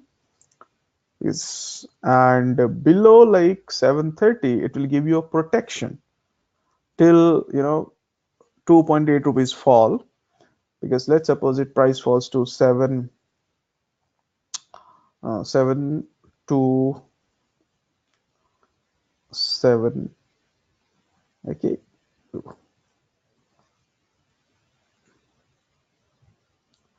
kind of this. So shares will give you this much loss and your net will be like 0. So you'll have 0 profit and 0 loss. This will give you some amount of protection because you have already received 2.8 and market falls below to 7 to 7.2, then it gives you protection till this level. Below this, yes, it will not give you protection. And covered call is not for protection at all. Covered call is just to give you some extra return out of this trading. So this is one strategy we can apply. This is called a bullish strategy. Right? Now, a lot of people use option contract for speculative trading. A lot of people use for hedging, and also a lot of people use it for arbitrage. Okay, so in this situation, like covered call was a kind of a hedge, but very little protection, and this was a speculative trading, and you're using for bullish thing. But there are strategies like box, okay, conversion and reversal. These are arbitrage strategies.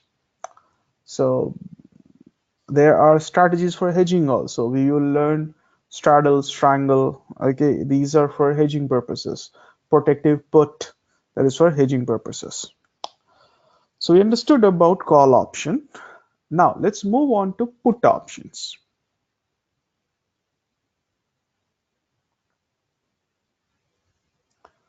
So what happens when you buy a put option? So if you understand call completely, it will be very easy for you to understand put options. So what happens when you buy a put option?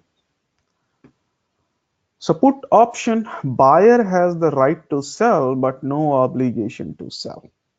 Right? Remember this definition. So this guy is interested in selling his house because he feels that the house's prices are falling but the market is uncertain. So he says, let's find a buyer. So there is a buyer. He goes to that. He says, would you like to buy my house? I want to sell it for, let's say, $1 million. The Superman says, yes. Buyer says, yes, I'm looking one house for me, myself. So the seller says, but I can give you delivery after 1 year. And I'm also not sure after 1 year I can guarantee you delivery. So seller wants to sell, but not today. He wants to deliver after 1 year, so he wants to get into a contract. But at the same time, he's also not sure. So he wants an option to sell, but no obligation to sell. So the Superman says, then why should I pay you now? He says, no, no, no, you can pay me after 1 year. Fine, no problem. Whenever I'll give you a house, pay me that time. And Superman says that I have brain also with body. He says, then you are not taking obligation to deliver the house. Why should I take the risk? Point. Then this guy say, okay, fine. Because you have to wait for me, I can pay you around 100,000 as premium in advance. And if I don't deliver the house, you keep the premium. Well, very good deal. Because Superman is a buyer right now. And Superman takes the premium. And by taking premium, he has the obligation to buy the property whenever seller comes to sell. And seller pays the premium and he has no obligation to sell the property. So here put option buyer is basically the seller of property.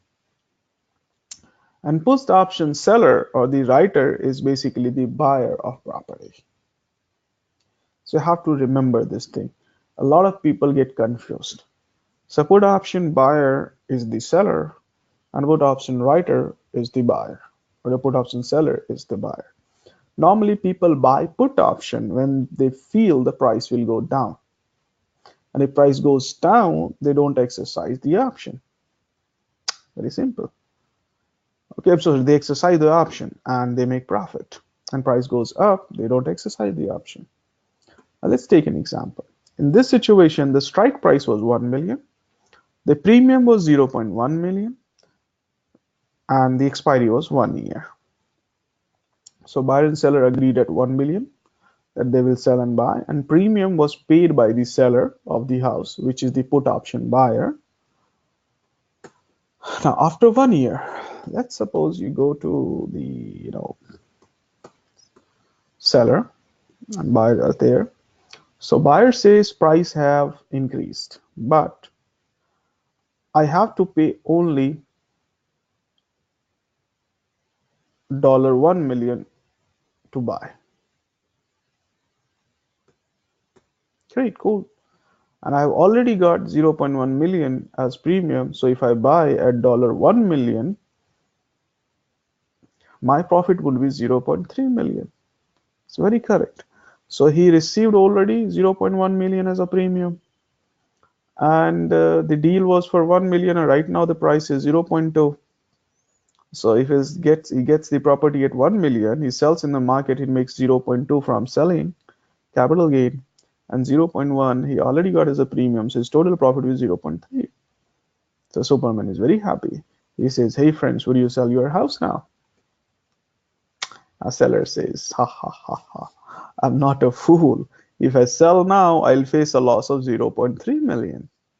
And if I won't exercise my contract with you and I sell the property to somebody else, you can keep the premium amount. So if the property price increases, the put option buyer, basically the seller of property, will not exercise. So in this situation, he will have a maximum loss of 0.1, which he paid as a premium. So when you believe that the market is going down, you can buy an option contract, a put option contract, or you can sell a call option. So condition 2, what if the price goes to 0.8?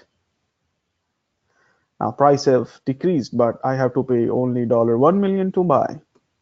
Now, so I have already get 0.1 million as premium, and if I buy at 1 million, my losses will be 0.1 million.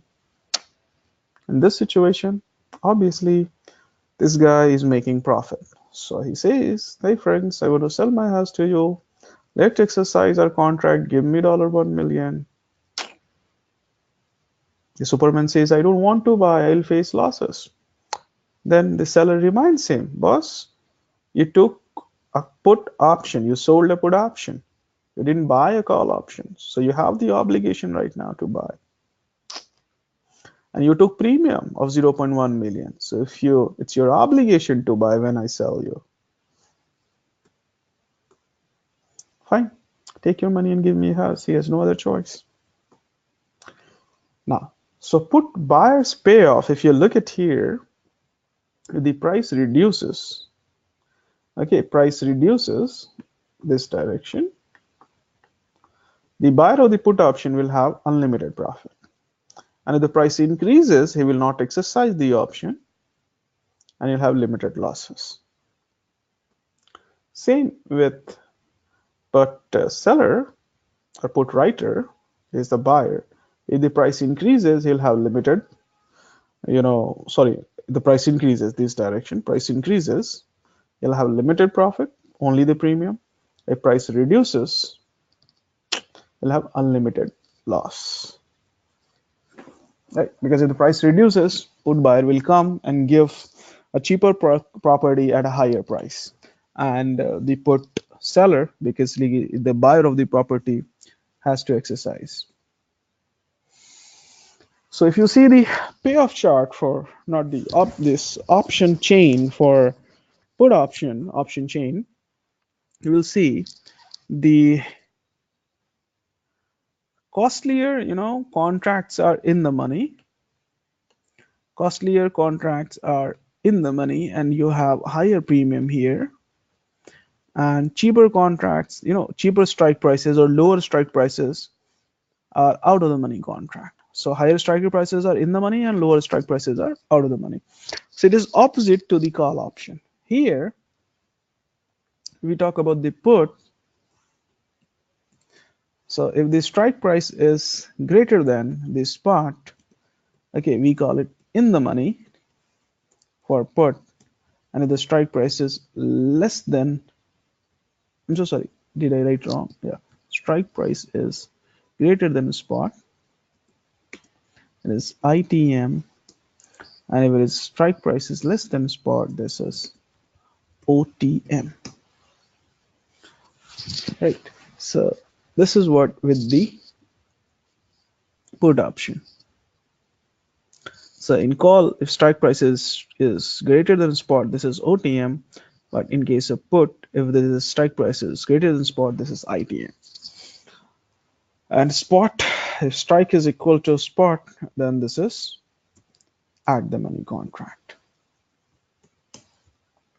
Now, so if you look at here, the chart here, why this is higher and put option? Because put option buyer has the right to sell, and he's selling a property at a higher cost than the market price. He's not buying, he's selling. So something which is worth 100, you are selling it for 120, you're already making 20 rupees extra profit. Why buyer will buy? Buyer is not an idiot, he will buy at 100. So the seller says, basically the put option buyer says, okay boss, whatever is the extra cost I am charging you, extra price I am charging you, I will pay you that as a premium. So here the intrinsic value is a strike minus a spot. So in this case, the premium for put is like spot, intrinsic value again same, that is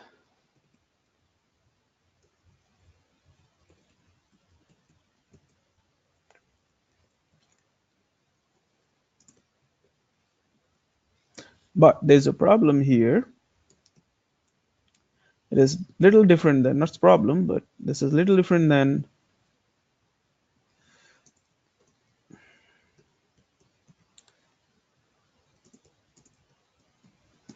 so intrinsic value of put is like strike price minus the spot price.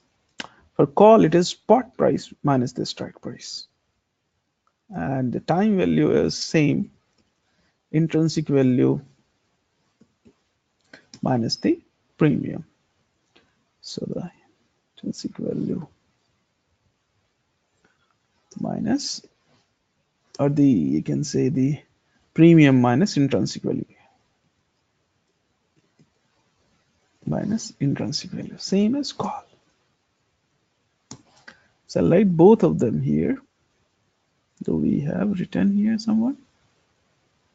Yeah, say.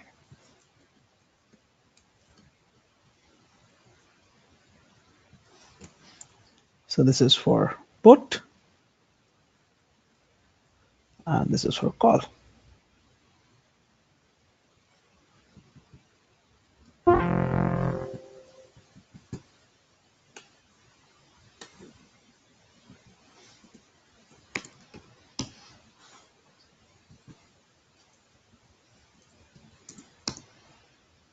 Right, so here intrinsic value is spot minus strike and same time value formula is same.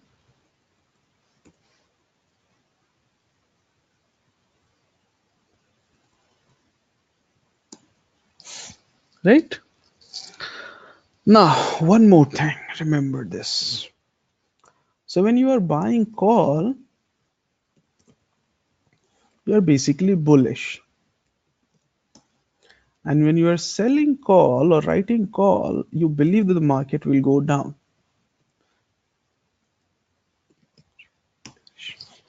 Right? That's why you sell the call. Because you believe that the market will be below this level. So I sell that. And because the price remains below, the buyer will not come and the entire premium is mine. So you are bearish when you're selling call. But when you buy put,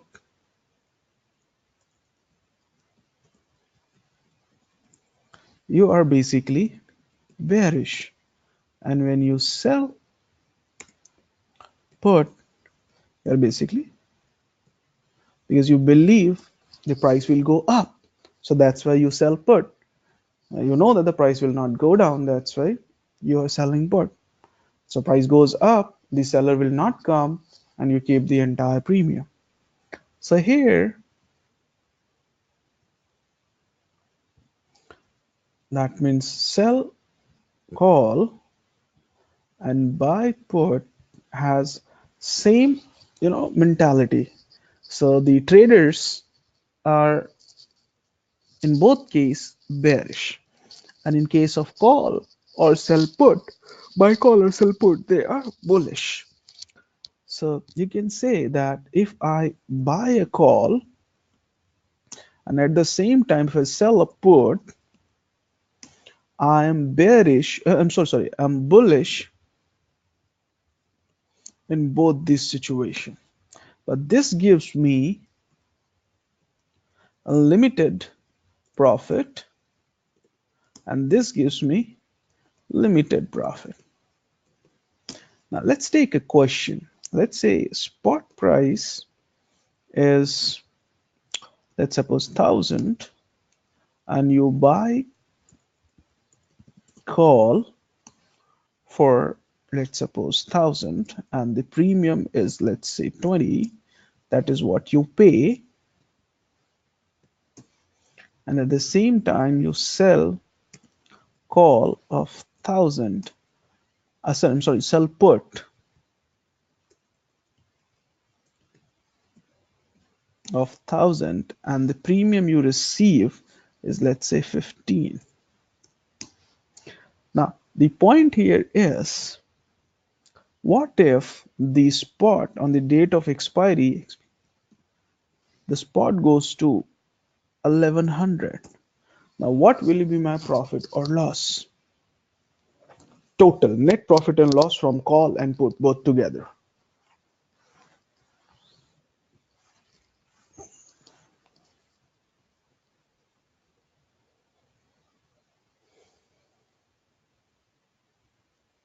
Remember, we are bullish. So price went up. In both the position, we'll have profit. Give me a quick answer. Come on. So call gives me a profit, right? A profit of how much? 80. So you purchased at 100, market went to 1100. So 100 minus 20, 80. That's from call. And put, basically, which I sold, this gives me a profit or loss of how much? 15. Not more than that. Why? Because price went up from 1,000 to 1,100. So put buyer, who is the seller basically of the property, price has increased. So he will not come to sell at a cheaper price. He will sell it to somebody else. Remember, you promise somebody to buy 1,000 and the market price now is 1,100. So why he will sell it you at 1,000? Because he has the right to sell, no obligation to sell. So he will not sell it to you for 1,000. He would sell it to somebody else at 1,100. So obviously the premium he gave you, that is your entire profit. So this is your profit. So net profit is 95. So then in this case, this is both are bullish strategies. So it gives you profit if the market goes up. Now let's suppose you buy a put along with the call and you paid a premium of 15. So you have both. This is a bullish and this is called a hedged position because you are into a bullish position and a bearish position both. Now here you paid a net premium of 35. Now what happens if the market goes to 1100? If market goes to 1100, you make a profit of 80 from call, but you make a loss of 15 from put, right? So your net is like this plus this. That means 65. And what if on the date of expiry, the spot goes to 900 down, 100 rupees down. Now in this situation, the call will give you a loss of 20, but put will give you profit. So 100 minus 15, that means 85. So you buy put at 1,000, price went down. So it gives you profit of 100 minus the premium. So this gives you 85 profit. So if the market goes up, call gives you profit, put gives you limited loss. So it gives you unlimited profit.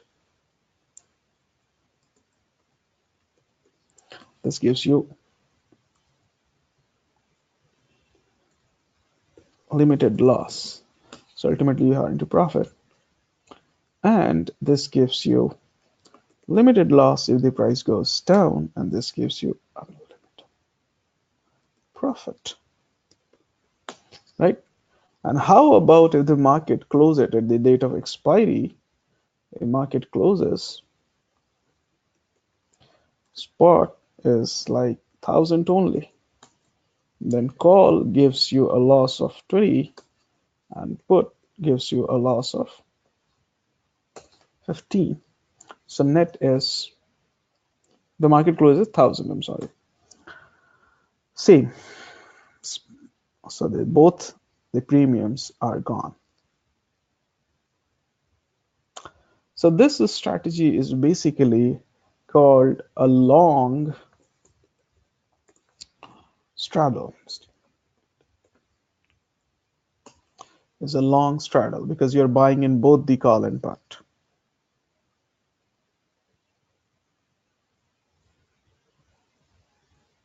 Right. So we are done for today's class. We covered both call and put options with a couple of strategies and more practical information into how do we trade and everything.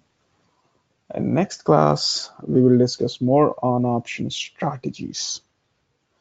And then we will discuss about properties of stock options. So we took longer than expected. Just wanted you guys to have full clarity on call and put.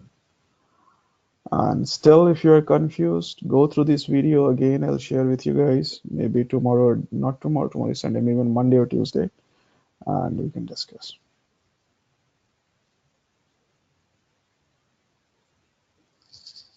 Sure, we'll do that. No problem. See, normally you got a username and password for online videos, all these recordings, past recordings. You can access the PPTs, practice questions, and videos from there also. Okay, that is recorded by Abhishek Sharma and is much more qualified than me. Yes. That was recorded by Abhishek. So he's very much to the point, and I normally drag any topic too long. Go through that. That is also very helpful. That's short to the point. Catch you guys in coming next class. Till then.